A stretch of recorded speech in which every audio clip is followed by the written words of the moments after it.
Imagine if you were in a hallway of a building and you saw five people run up to you and they all told you at the same time, run now, there's a fire.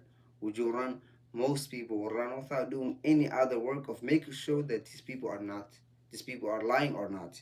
Similarly, the Muslim scholars have put hard work to make sure that the religion is kept from any corruptions, that every saying that is attributed to the Prophet Muhammad is authentically correct, and they've came up with a unique way of making sure that is the case.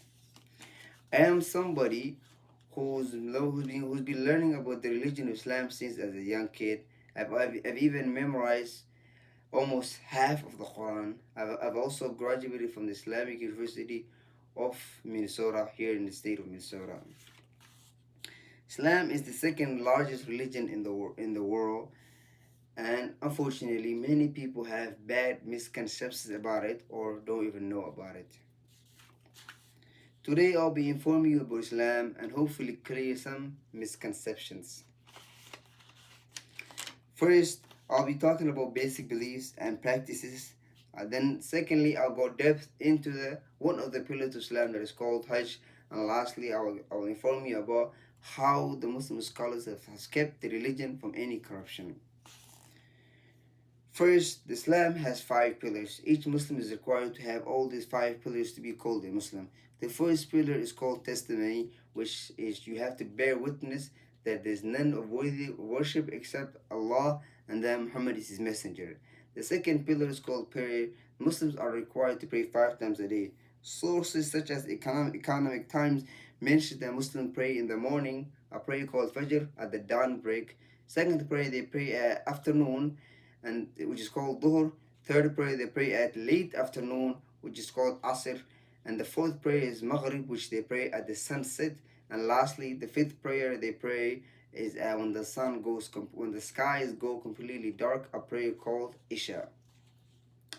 The third pillar of Islam is called Zakah.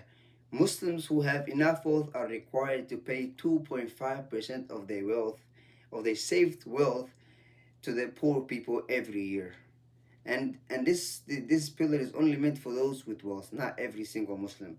The fourth pillar of Islam is called fasting in Ramadan.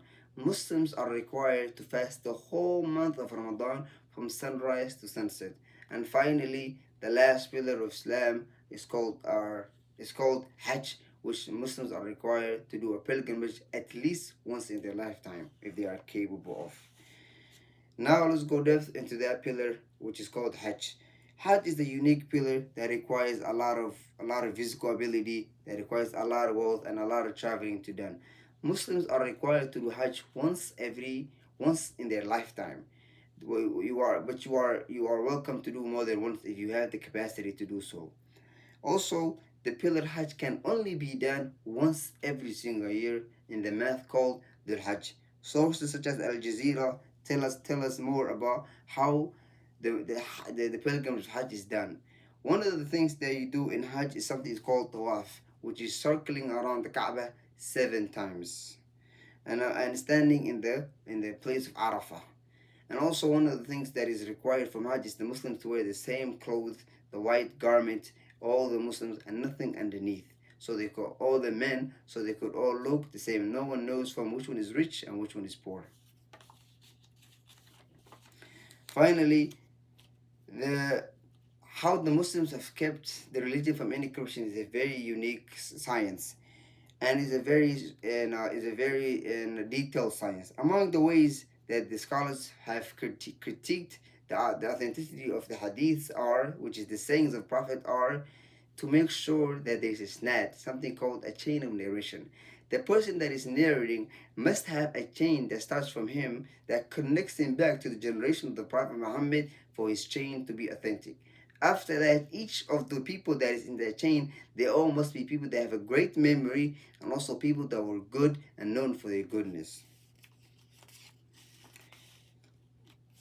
In conclusion, Islam, we have discussed the basic beliefs and practice of Islam, went deep into the pillar of Hajj, and we've talked about how the Muslims have kept the religion authentically. Now, let me ask you the question asked before. Just like you trusted those five people, would you trust the Muslim work to be authentic, and would you and